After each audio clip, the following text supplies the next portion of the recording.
ಕೇಳ್ತಾನೆ ಮಡಿವಾಳಪ್ಪ, ಯಪ್ಪ ಇದು ಪತ್ನಿ ಗಿಡ ಹೀಗದ ಪೂಜೆಗೆ ಬರ್ತದೇನು ಅಂತಂದಾಗ ಮಹಿಮಾ ಪುರುಷ, ತ್ರಿಕಾಲಜ್ಞಾನಿ, ಪವನ ಪುರುಷ, ಮಹಾದಾಸೋಹ ಮೂರ್ತಿಯಾದ ಶರಣ ಬಸವ ಹೇಳ್ತಾನೆ, ಶಿವನ ಕರುಣೆ, ಶಿವನ ಕೃಪಾ, ಶಿವನ ಆಶೀರ್ವಾದಪ್ಪ, ಇದಕ್ಕೆ ಬಂಧನ ಇಲ್ಲ, ಬಂಧನ ಇಲ್ಲ. ಮಡಿವಾಳ ನೀನು ಸಾಮಾನ್ಯನಲ್ಲೋಯಪ್ಪ, ನೀನು ಸಾಕ್ಷಾತ್ ಗುಡ್ಡದ ಮಹಾಂತರ ವರಪ್ರಸಾದದಿಂದ ಹುಟ್ಟಿದವನಪ್ಪ ನೀನು. ನಿನಗೆ ಮೈಲಿಗೆ ಅನ್ನೋದಿಲ್ಲ, ಮಡಿಯಿಂದ ಹುಟ್ಟಿದಕ್ಕಾಗಿ ನಿನಗೆ ಮಡಿವಾಳ ಅಂತ ಹೆಸರಿಟ್ಟಾರ ಮಗ. ನಿನ್ನ ಕೀರ್ತಿ ನಾಡಿಗಾಗಲಿ, ನೀನೊಬ್ಬ ಲೀಲಾಮೂರ್ತಿಯಾಗು, ಮಹತ್ವವಾದ ಮಹಂತರ ಆಶೀರ್ವಾದ ಆಗಲಿ ನಿನಗೆ, ನನ್ನ ಗುರು ಮಣ್ಣ ರಾಜ್ಯದ ಆಶೀರ್ವಾದ ಆಗಲಿ ಅಂತ ತಿಳಿದುಕೊಂಡು ಶರಣ ಬಸಪ್ಪನವ್ರನ್ನು ನೋಡಲು ಅದೇ ಊರಿನೊಳಗಿರುವ ಒಬ್ಬ ಜಂಗಮ ಮೂರ್ತಿಗಳಾದ ಹಳಿಪೇಟಿ ಬಸಯ್ಯನವರು ಅಂತ ಒಬ್ಬ ಆಚಾರ್ಯರು, ಶೀಲವಂತರು, ಆಚಾರವಂತರು. ಆ ಹಳಿಪೇಟಿ ಬಸಯ್ಯನವರಿಗೆ ಶರಣ ಬಸಪ್ಪನವ್ರು ಕರೆಸದ.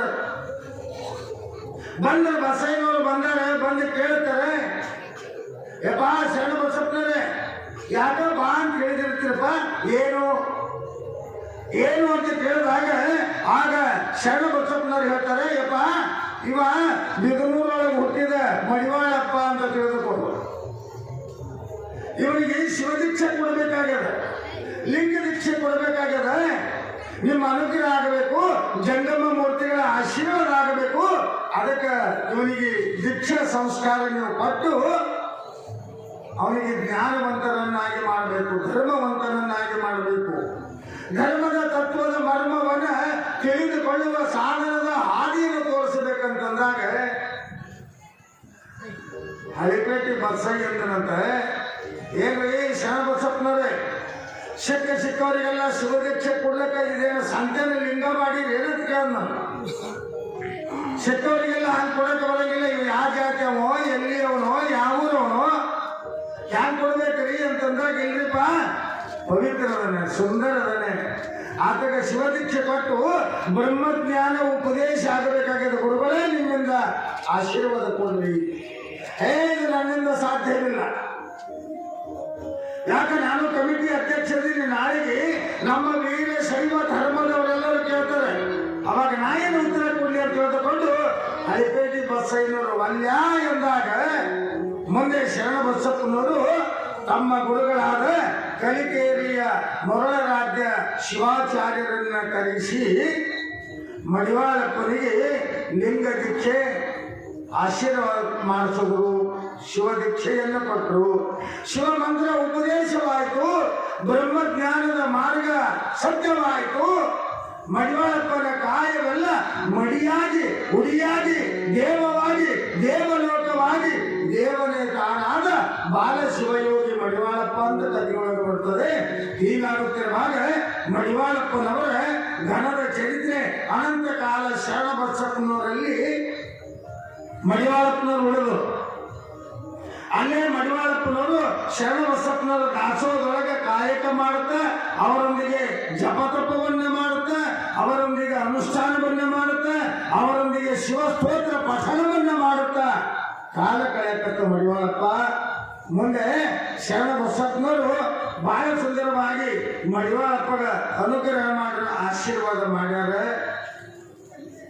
ಹೀಗಿರುತ್ತಿರುವಾಗ ಅದೇ ಯಾವ ಅರಳಗುಂಡಿಗೆಯ ಗ್ರಾಮದೊಳಗಿರುವ ಮಲ್ಲನಗೌಡ ಎನ್ನುವಂತ ಊರು ಗೌಡ, ಮಲ್ಲನಗೌಡನ ತಂಗಿ ಭಾಗಮ್ಮ, ಹೆಸರು ಭಾಗಮ್ಮ. ಅದಕ್ಕೆ ಭಾಗಮ್ಮ, ಭಾಗಮ್ಮ ಅಂದ್ರೇನು, ಬಾಗುವಮ್ಮ, ಭಾಗಮ್ಮಗ ನೀ ಬಾಗುವಮ್ಮ ಅಂತ ತಿಳಿದುಕೊಂಡು ಭಾಗಮ್ಮ ಅಂತ ಹೆಸರಿಟ್ಟಾರೆ. ಆ ಭಾಗಮ್ಮಗೆ ಏನಾಗಿತ್ತು ಅಂತ ಕೇಳಿದ್ರೆ ಬಹಳ ಸುಂದರಿ ಇತ್ತು ಗೌಡನ ತಂಗಿ, ಬಹಳ ಚಲಿವೆ, ಬಹಳ ಸುಂದರಿ, ಅಟ್ಟೆ ಗುಣವತಿ, ಅಟ್ಟೆ ಸುಂದರವಾದ ಗುರುಲಿಂಗ ಜಂಗಮರ ಮೇಲೆ ಅಪಾರವಾದ ಭಕ್ತಿ ಇಟ್ಟಂತ ಭಾಗಮ್ಮ ಈ ಜನ್ಮದ ಕರ್ಮ ಅಲ್ಲ, ಈ ಜನ್ಮದ ಪಾಪ ಅಲ್ಲ, ಹಿಂದಿನ ಜನ್ಮದ ಕರ್ಮವೋ ಏನೋ ಗೊತ್ತಿಲ್ಲ, ಕುಷ್ಠರೋಗ ಆಯ್ತಿಗೆ, ಕುಷ್ಠರೋಗ ಕುಷ್ಠರೋಗ ಆಗ್ಯದ ಭಾಗಮ್ಮಗ, ಎಲ್ಲ ಬಳ್ಳಿಗಳು ಮಡಿಚಾವ, ಕೀವ ರಕ್ತ ಸೋರ್ತದೆ. ಕಡೆಗೆ ಒಂದು ಸಲ ಶರಣ ಬಸಪ್ಪನವರಂತಲ್ಲಿ ಬಂಗಾಳ ಬಂದು ಮಹಾತ್ಮನಾದ ಶರಣ ಬಸವನ ಪಾದಕ್ಕೆ ಬಿದ್ದು ಅಳ್ತಾಳ, ಕಣ್ಣಾಗ ನೀರು ಹಾಕ್ತಾಳ.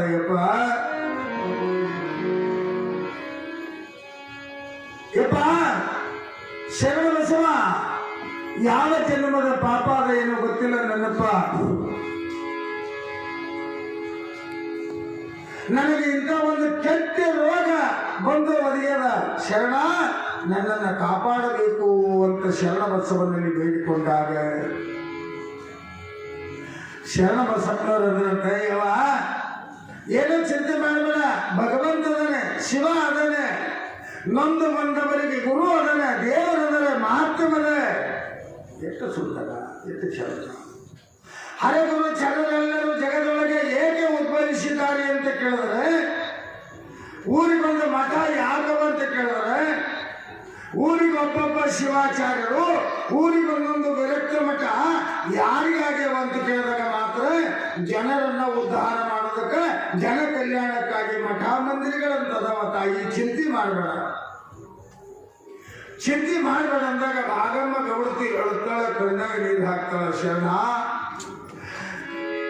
ಶರಣ ಬಸವ ಕೇಳ್ತಾಳಕಿ, ದುಃಖ ಮಾಡ್ತಾಳೆ, ಕಣ್ಣಾಗ ನೀರು ಹಾಕಿ ಹೇಳ್ತಾಳೆ, ಆವ ಜನ್ಮದಲ್ಲಿ ಕರ್ಮ ಮಾಡಿದೆನೆಂದು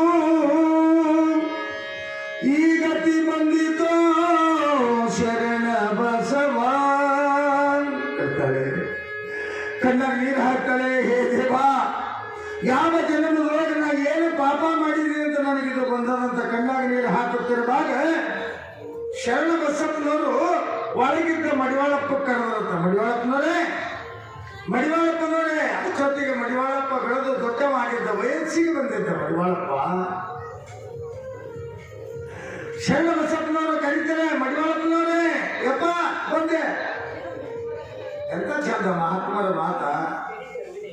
ಮಹಾತ್ಮರು ನುಡಿದರೆ ಮುತ್ತಿನ ಹಾರದಂತಿರಬೇಕು, ಅವರು ನುಡಿದರೆ ಮುತ್ತಿನ ಹಾರ, ನುಡಿದರೆ ಸ್ಫಟಿಕದ ಸಲಾತಿಯಂತಿರಬೇಕು, ನುಡಿದರೆ ಲಿಂಗ, ಕೈಯೊಳಗಿದ್ದ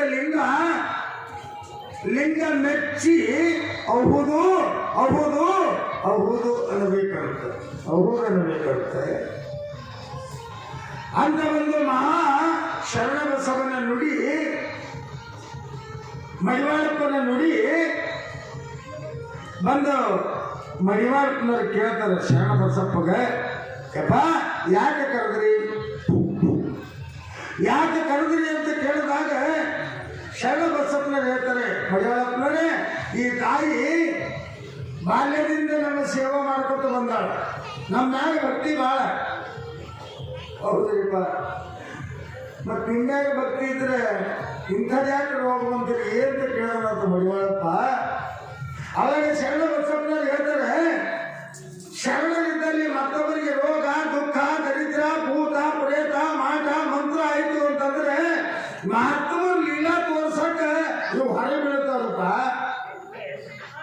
ಅದಕ್ಕೆ ಈ ತಾಯಿಗೆ ಕುಷ್ಠರೋಗ ಬಂದಾಗ ಈ ಕುಷ್ಠರೋಗ ಮಾಯ ಮಾಡಬೇಕು. ಆಯ್ತಿರಿಯಪ್ಪ, ಹೆಂಗ್ ಮಾಡ್ತೀರಿ ಮಾಡ್ರಿ ಶರಣರೆ, ನಾನು ನಿಮ್ಮ ಕೂಡ ಇರ್ತೀನಿ ಅನ್ನಂತ ಮಡಿವಾಳಪ್ಪ. ಆಗ ಹೇಳ್ತಾರೆ ಶರಣ ಬಸಪ್ಪನವರು, ಇಲ್ಲ ಮಡಿವಾಳಪ್ಪನವ್ರೆ, ಈ ತಾಯಿಯ ರೋಗ, ಈ ತಾಯಿಗೆ ಅಂಟಿಕೊಂಡ ಕುಷ್ಠರೋಗ ನಾ ಕಳೆಯಂಗಿಲ್ಲ. ಮಡಿವಾಳಪ್ಪನವ್ರು ಕೇಳಿದಂತ ಔಷಧದಿಂದ, ಕಪ್ಪಲದಿಂದ, ಇಲ್ಲ ಮಹಾತ್ಮರ ಬೂದಿದಿಂದ, ನಿಮ್ಮ ಬೂದಿದಿಂದ ಕಳಿತೀರೇನ್ರಿಪ್ಪ ಅಂತ ಕೇಳಿದಾಗ ಶರಣ ಬಸಪ್ಪನವರಂತ, ಇಲ್ಲ ಬೂದಿ ಇಲ್ಲ, ಔಷಧ ಇಲ್ಲ, ಕಪ್ಪಲಿಲ್ಲ, ಆಯುರ್ವೇದ ಇಲ್ಲ, ಮತ್ತೊಂದಿಲ್ಲ, ಮತ್ತೆ ಹ್ಯಾಂಗ ಕಳಿತೀರಿ ಅಂತಂದಾಗ ಶರಣ ಬಸಪ್ಪನವ್ರು ಹೇಳಿದ್ರಂತೆ, ಮಡಿವಾಳಪ್ಪನವ್ರೆ ನೀವೇ ಈ ರೋಗ ಕಳಿಬೇಕು ಯಪ್ಪ ಅಂದ. ಯಪ್ಪ ಇದೇನು ಗುರುದೇವ? ಹೌದು ಹೌದು ಮಡಿವಾಳಪ್ಪ, ನಿನ್ನ ಶರೀರ ವಾದ್ಯರಾಗ್ಯದಂತ ಗೊತ್ತಾಗಬೇಕಲ್ಲಪ್ಪ, ನೀನು ಶಿವಜ್ಞಾನಿ ಆಗಿದೆ ಅಂತ ಗೊತ್ತಾಗಬೇಕಲ್ಲ, ಮಡಿವಾಳಪ್ಪ ಯಾರು ಅಂತ ಜಗತ್ತೇ ಗೊತ್ತಾಗಬೇಕಲ್ಲ, ಅದಕ್ಕೆ ನೀವೇ ಕಲಿಬೇಕು ಅಂತಂದಾಗ ನಿಮ್ಮ ಆಶೀರ್ವಾದ ಅಂತ ಬಂದು ಬಹಳ ಚಂದದ ಕೇಳಿ, ಬಹಳ ಚಂದ. ಮಡಿವಾಳಪ್ಪನವರು ಪಾದಕ್ಕೆ ನಮಸ್ಕಾರ ಮಾಡಿ ಕೇಳ್ತಾರೆ, ಯಪ್ಪ ಹ್ಯಾಂಗ ಕಲಿಬೇಕು? ಹೇಳ್ತೀನಿ ಮಡಿವಾಳಪ್ಪ, ನೀವು ಹ್ಯಾಂಗ ಕಲಿಬೇಕು ಈ ರೋಗ ಅಂತ ಕೇಳಿದಾಗ ಮಾತ್ರ ಜಗತ್ತಿನೊಳಗೆ ಯಾವ ಸಂತ ಮಹಾಂತರು ತೊಳೆದಿರಬಾರದು, ಹರಿಹರ ಬ್ರಹ್ಮಾದಿಗಳಿಗೂ ಕೂಡ ನಿಂದ ಆಗಿರಬಾರದು. ಅದೇ ರೀತಿಯಾಗಿ ನೀವು ಈ ತಾಯಿಯ ರೋಗ ಕಲಿಬೇಕು ಅಂತಂದಾಗ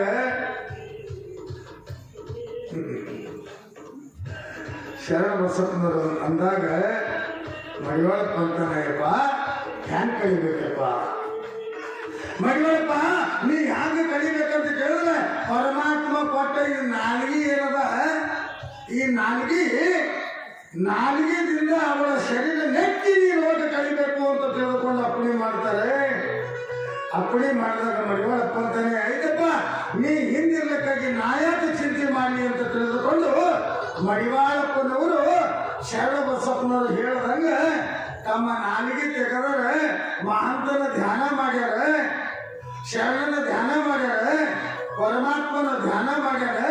ಧ್ಯಾನ